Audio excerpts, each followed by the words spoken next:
against the team in Philadelphia who can. All right, there was a shirtless quarterback experience in Minnesota to start the game. That is Kirk Cousins. Well, since he was rendered unavailable earlier this season, there's Jordan Love for the Packers. There's been a lot of quarterback options for the Vikings. Jaren Hall gets his second career start, suffered a concussion earlier this season.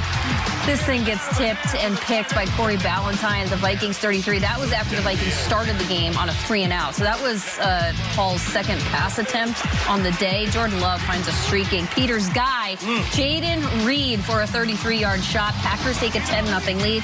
And frankly, they never look back. Jordan Love, Jaren Hall, the same age, and Love looking like an experienced veteran quarterback at this point. As second quarter, this ball barely makes it in, hits the goal line, that thing. Originally ruled just short, breaks the plane. Love gets his left-handed out. Packers take a 17-3 lead. Jaren Hall feeling pressure, goes down, crumbles, fumbles. Carl Brooks jumps on the ball. Hall was benched in the second half for Nick Mullins. Curious decision for Kevin O'Connell to start with his drafted rookie quarterback at the end of this season. And then there's Jaden Reed again. Middle of the field, drags a couple of guys with him to the end zone. It's just never a great sight with the yellow and the green celebrating on the purple paint when you're in Minnesota. It's 23-3. I'm giving it context, Peter. You know, it just feels extra celebratory. Bo Melton. Jordan Love celebrating as he should. That's Bo Melton, and Kirk with a sweatshirt on, looking exasperated. I can't say that word right. And those two celebrating. Yeah, I'm just gonna stop saying it. I'm just saying tired. Yeah. Can I give a shout out to Joe Barry's defense? He gets crushed for 18 straight weeks. Joe Barry's defense helped the Vikings. Is he the coach of the week? It might be. Maybe. Packers 33-10. Here's Jordan Love after the Packers massive win. Yeah, it means a lot. I mean, this is exactly the situation we've been working for all offseason, you know, all through training camp, to get ready to put ourselves in a position to make the playoffs. And, you know, like I said, it hasn't been easy all year. There's been a lot of highs and lows, a lot of adversity. And we didn't know what to expect coming into the year. We didn't have any expectations. So, you know, I think everybody's just continuing to work, continue to find ways to get better. And, you know, we're controlling our destiny right now. So I'm excited to go handle business next week. Packers almost quietly just found themselves in the 7th seed. They're in the playoffs right now. It's really cool to see what Green Bay's put together the last few weeks. The win over Carolina last week, this week here. And then as the Seahawks inexplicably lose, and of course we see some of the stuff from the Vikings and the Falcons, the Packers elevate to the 7th seed. And right now, if the playoffs were tomorrow, they'd be in.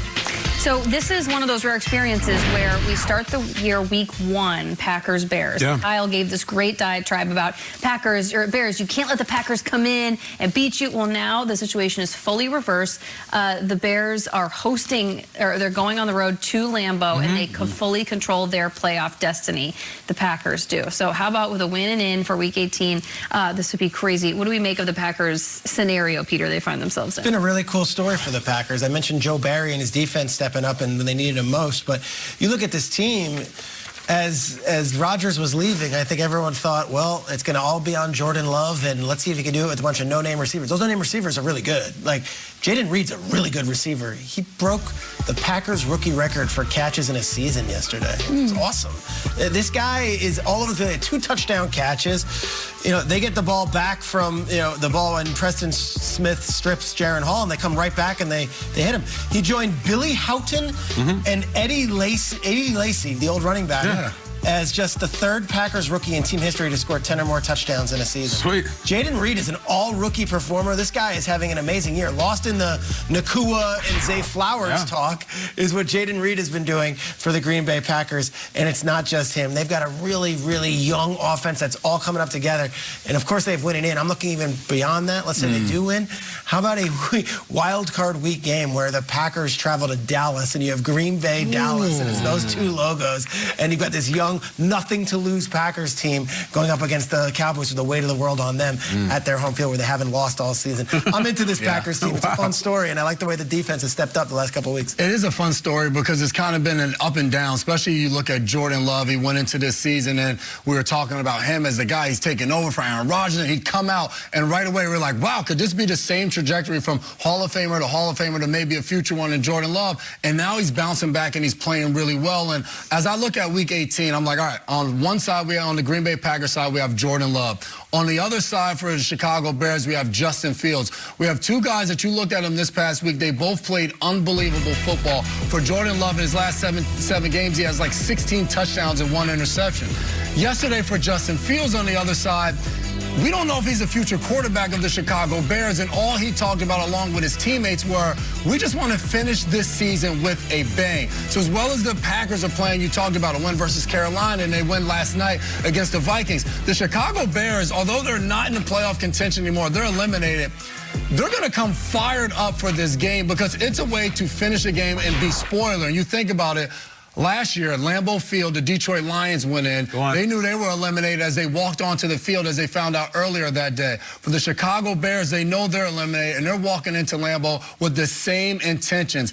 I am so looking forward to this game, especially the storyline of these two quarterbacks, of how we started this season talking about both of them being mysterious. I think Jordan Love has made his stamp on the season. For Fields, it could be his stamp for the rest of his career. You're not exaggerating. We're going to talk about that game all week. Like, that feels like a life playoff game for Justin Fields. I don't think his fate is decided. I don't. I think it still hangs in the balance. As far as this game, great look for the Packers and the coaches to not only win this game, not only stay alive. The massive story was Jair Alexander sitting him down, and the highest paid corner in the NFL, you're going to suspend him against Justin Jefferson, a game you have to win. 10 points. Jefferson, 5 catches, it wasn't a factor. I wouldn't say that's a great look for Jair, that he got sat down and the defense held him to 10 points. Yeah. But the Packers coaches, everybody who made that decision, if you get torched, that's the first thing everybody says. Could have used Jair out there, dummies. Yeah. No, like, we got this. It's December. We're the Packers, and you're not. We win. It was an awesome night for them.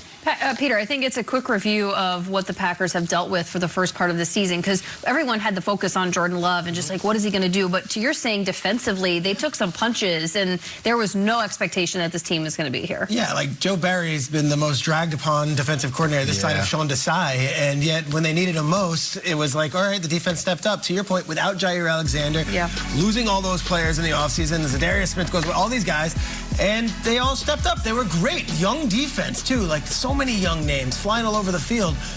I don't know, Jamie, I know the Vikings made this decision to go with Jaron Hall. Maybe it's different with Nick Mullins. Maybe it's not.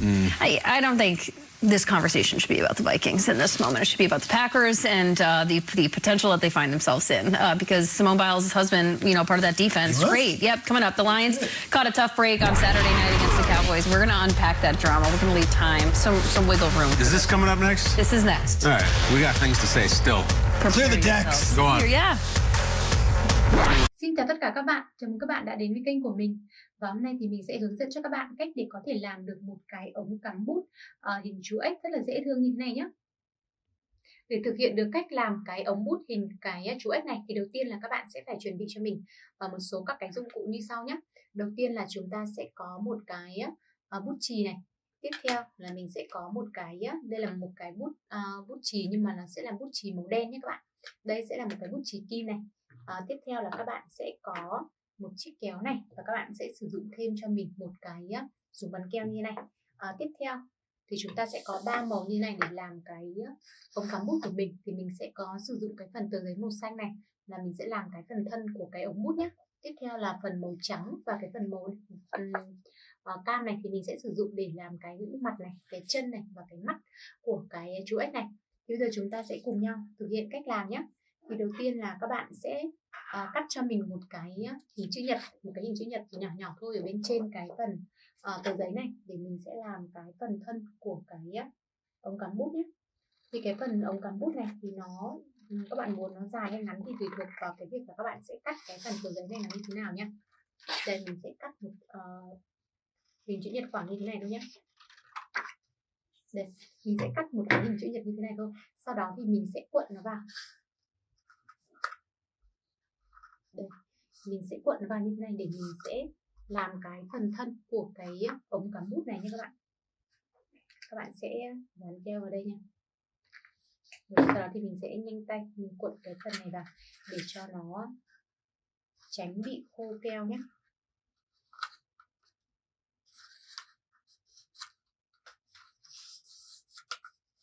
Rồi.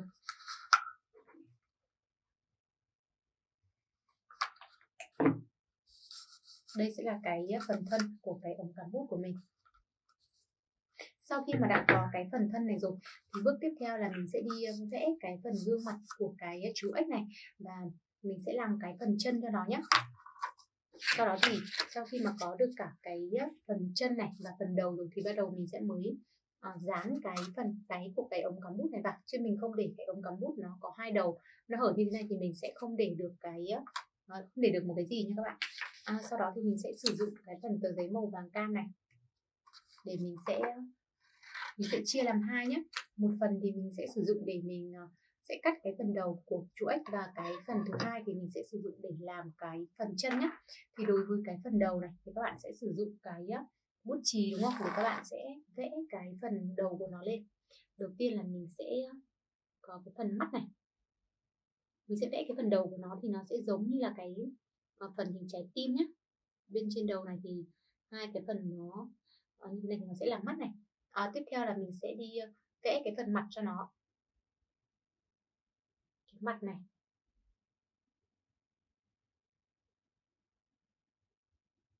Đây nha các bạn, thì đây sẽ là cái gương mặt của cái chú ếch của mình, và mình sẽ đo thử ở đây. Đây, nó sẽ nằm ở bên trong cái phần này nhé. Đây các bạn, sau đó thì mình sẽ cắt cái phần mặt của cái chú ếch này ra. Mình sẽ chỉnh lại một chút, sau đó thì mình sẽ cắt này. Mình sẽ cắt nó ra nhé.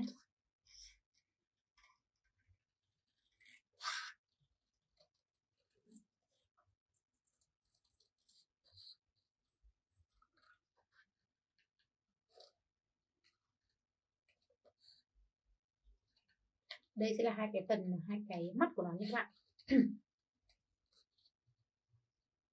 Rồi, đây sẽ là cái phần mắt của nó này, mặt của nó này.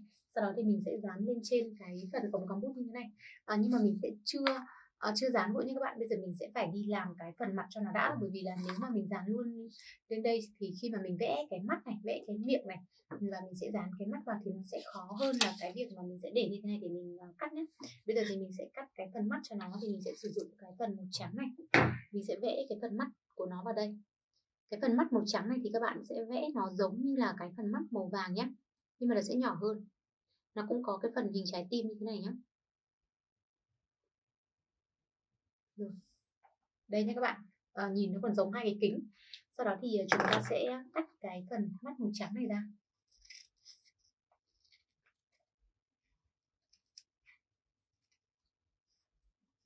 Đây, phần trên là có cái phần giống như là cái hình trái tim, cái phần mắt ở bên trên này. Rồi, đây sẽ là cái mắt